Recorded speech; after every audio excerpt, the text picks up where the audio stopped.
I want to thank all of you for being here tonight.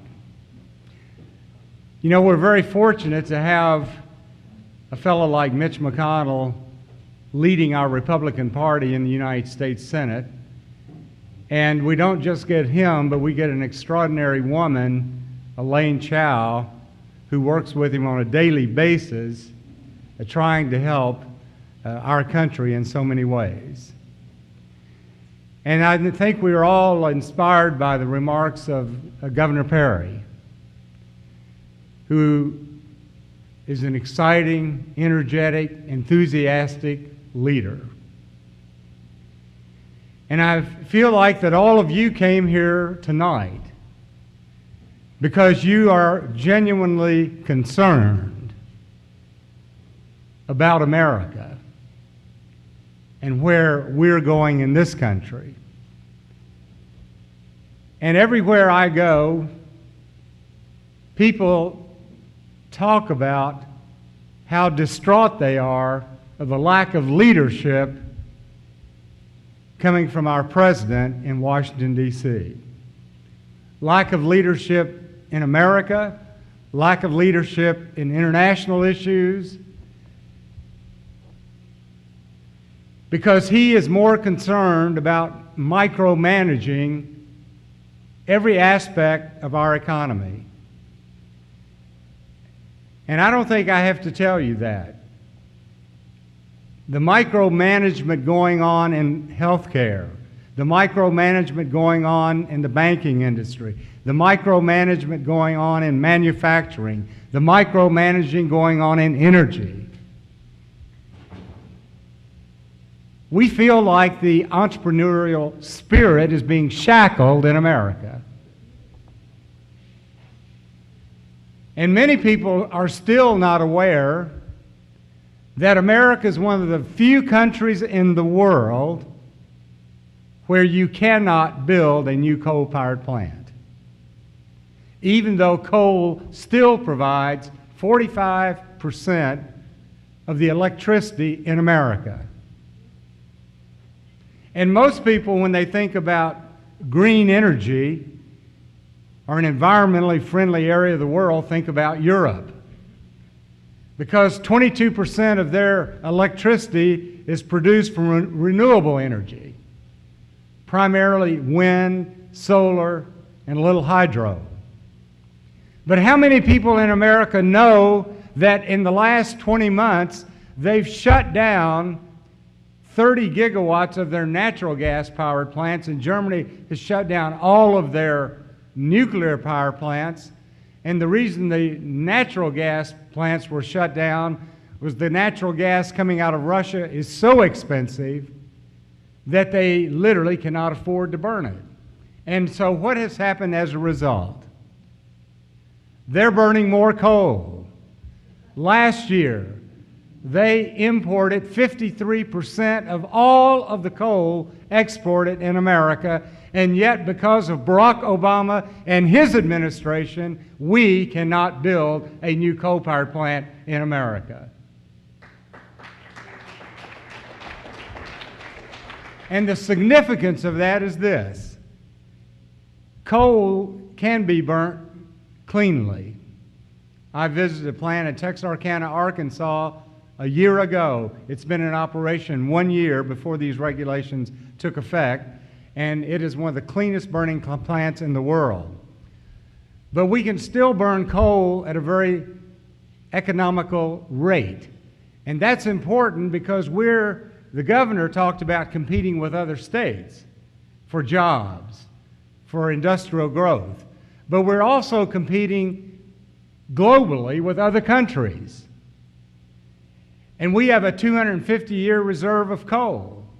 And we don't expect a new coal-powered plant to be built in America, number one, because of the regulations, but also we have so much natural gas now, natural gas prices are low, and we don't need coal right now, maybe. But we may in the future, and we still need 40% of our electricity to come from coal. Now, guess what?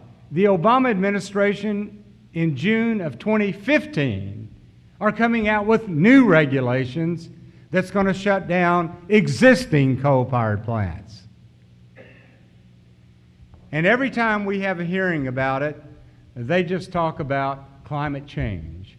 And I read the other day, Wall Street Journal, Fox News, and NBC had a poll, and the American people, out of 25 issues, felt that climate change was number 25 on the list.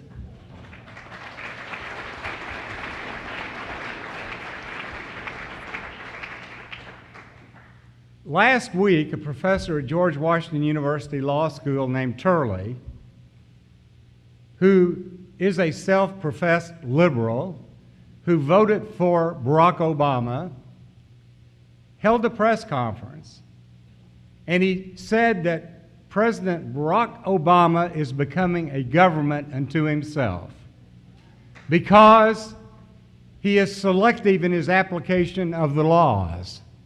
If he doesn't like a law, he won't enforce it. If he likes the law, he will enforce it. Executive orders, more than almost any president in recent years. Regulations on absolutely everything. This president, I think Mitch McConnell said it, or the governor said it, the president does not trust the American people. He trusts the government. The government can best make your decisions for you.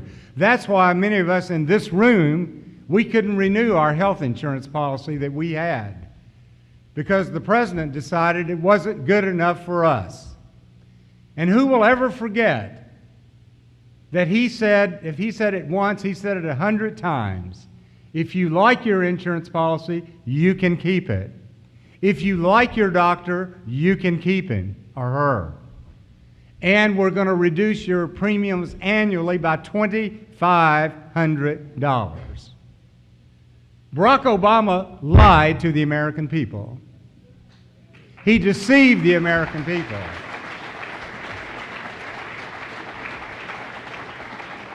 Because he knew he could not pass that law without doing so.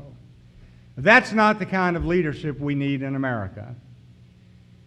And so, you know, in many ways it's easy for us that run for office because we get up and we go out every day and we do this.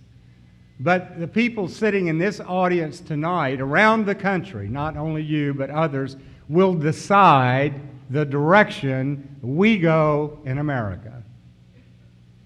Whether we elect people like Rick Perry, whether we send Allison Grimes to the United States Senate, whose first vote would be for Harry Reid as leader of the United States Senate. Or we keep somebody like Mitch McConnell, who philosophically agrees with us, who has a tough job because everyone in the country, Hollywood is sending money in here to defeat him. George Soros is sending money in here to defeat him. Independent expenditures from all over the liberal groups around the country are sending money in here to defeat him. But he best represents our views, and he best opposes the views of Nancy Pelosi, Harry Reid, and Barack Obama. So, as we move toward this election in November, I hope that you all will do everything possible to win this election, not for us personally, but for our country, our state, the young people that many of them are here tonight, because we believe that our philosophy of government is better because we give the authority to the people of this country who built America. We know that our country was built by entrepreneurs, small business women, men and women investing their money, taking chances.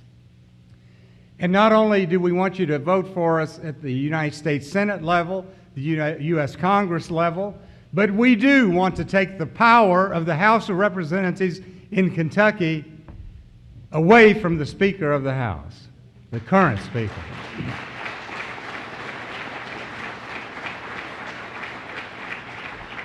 And let's give another group of people the opportunity to lead in this state. I believe that change is really fermenting around America because Many of you may have focused last week on the election in Florida, where the Democratic candidate had a 99% name recognition. The Democratic candidate was worth $8 million. The Democratic candidate spent 3 times as much money as the Republican candidate, who was not well known. But Mr. Jolly won that special election because the American people are fed up with Barack Obama, his policies, and the policies of the National Democratic Party. So I want to thank you very much for your friendship. I look forward to working with all of you, and if there's anything that we can do, we have a lot of candidates here tonight, some running for the first time. If there's anything we can do to help, I hope that you'll call on us, because we're certainly going to be calling on you. Thank you very much.